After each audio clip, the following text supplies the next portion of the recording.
দুই দরজা প্যানেলটা কত সুন্দরভাবে কাজ করলাম, পুরো ভিডিওটা দেখলে বুঝতে পারবেন যে আমরা কত সুন্দরভাবে কাজটা করেছি।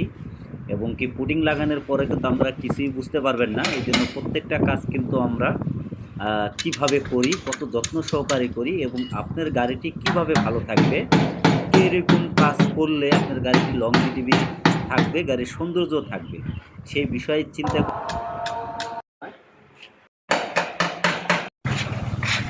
আসসালামু আলাইকুম। কাছে আসো দেখাই। আসলে এই প্যানেলটা দরজাটা কিন্তু অনেক ক্ষত হয়ে গেছিল, অনেক দূর ভিতরে চলে গেছিল। আমরা কিন্তু দেখেন কত সুন্দরভাবে, এখনো কোনো পুডিং করি নাই, কত সুন্দরভাবে শেপটারে অ্যাকুরেট করলাম। বাতি দিয়ে কিন্তু আমরা অনেকে ভিতরে দিয়ে কাইডে তারপরে বাইরে উঠায়, দেখেন আমরা কোনো কাটা ছিঁড়া করি নাই। তার প্রমাণ দেখাই যে দেখেন ভিতরে কিন্তু কোনো কাটা ছিঁড়া কিচ্ছু করি নাই আমরা। দেখেন কত সুন্দরভাবে আমরা কাজটা করলাম। তা এরকম ভালো কাজ করলে, ডেন্টিং এর কাজ ভালো হইলে, দেখো কাছে দূরে যখন এরকম যদি ভালো কাজ করেন, এরকম ডেন্টের কাজ যদি 100 হয়, তাহলে পরবর্তী কাজ যদি মিস্ত্রি ভালো হয়, তাহলে কিন্তু বাকি সম্পূর্ণ কাজগুলোই কিন্তু 100-র ভিতরে 100 হবে। তো যারা এরকম ভালো কাজ করতে চান, চলে আসবেন হেলাল শিকদার অটোমোবাইলসে। হেলাল শিকদার অটোমোবাইলসে A to Z সলিউশন পাবেন।